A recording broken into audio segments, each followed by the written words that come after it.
Senator Lindsey Graham tonight warning Democrats stop the unconstitutional post-presidential impeachment madness.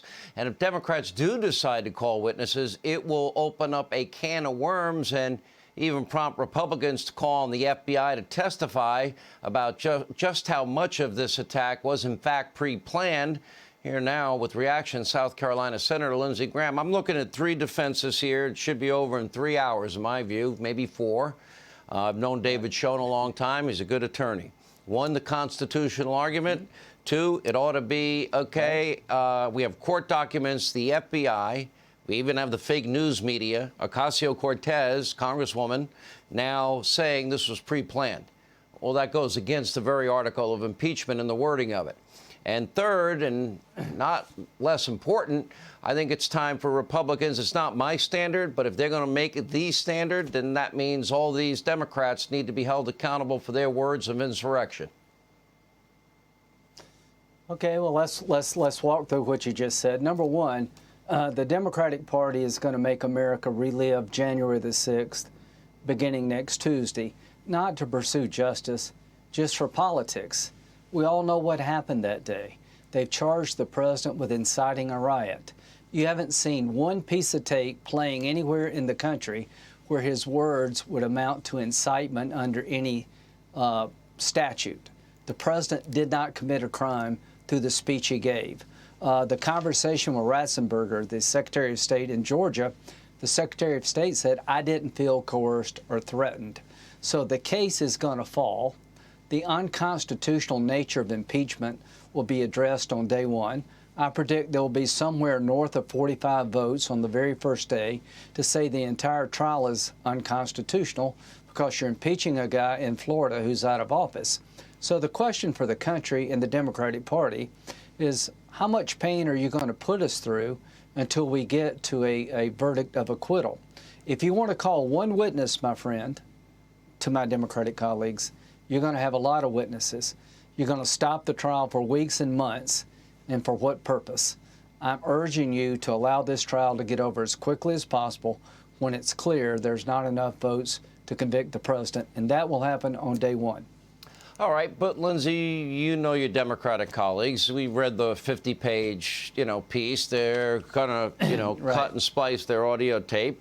I think the Republicans, right. It's time to fight fire with fire. I mean, do you see in the 45 votes that were taken in Rand Paul's vote, do you see any of those 45 changing their mind? Because basically they're saying it's unconstitutional.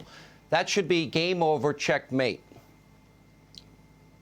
Well, so the point you make is what happens when we get the vote and there's over 45. There'll be more than 45 this time because you'll actually have an argument to consider. So I think the vote early on will be more than 45 that is unconstitutional. What purpose is there to replay tapes over and over when we actually live through the thing itself? They didn't call one witness in the House. They impeached the President of the United States in less than 50 hours without a lawyer present. So you're going to try to recreate the trial in the Senate? I think the Senate would be doing the country a great service by telling the House, you didn't call any witnesses in the House, you're not going to call any in the Senate, you're not going to drag this out for political purposes. We're going to get this trial over in 3 or 4 days, not 3 or 4 weeks, and we're going to move on doing to the business of the American people. That's what I hope Republicans will say to Democrats, and I hope the American people will be behind us to end this because we know how it ends. What good comes from reopening this wound? I don't know, Senator. I think maybe it's time for the American people to hear the rhetoric of the Democratic Party. I may be, maybe I'm a lone voice here. I'd like to You're see. right about that. Now, listen, I'm going to be very frank. Do I really think that Chuck Schumer should be impeached for his threat against Kavanaugh and Gorsuch for his threatening comments on the steps of the Supreme Court?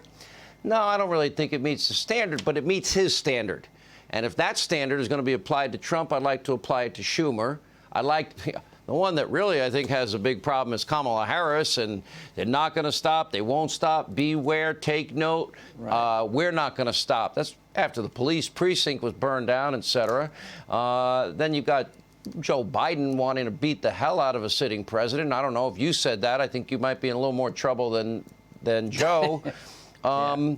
And maybe it'll be a good exercise to let the country see it all, because not everybody watches my show. I wish everybody in the country watched every night, but not everybody. Well, I can promise you this, Sean.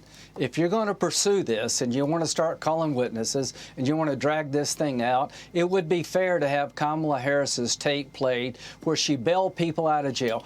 What more could you do to incite future violence than to pay the bail of the people who broke up the shops and beat up the cops? How's that not inciting future violence? Be careful what you wish for, my Democratic colleagues.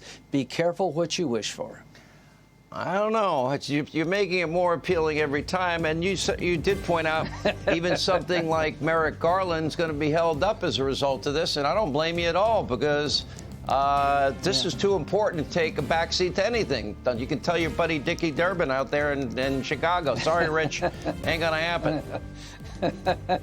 Okay. Adios. All right. You can tell your friends I said hi. And anyway, if that's their standard... I think they got the message. I think they got the message. I think they got it. I think I'd apply it to them. I don't know. Maybe there's a side of me that's too much of a talk show host. All right, Senator, thank you.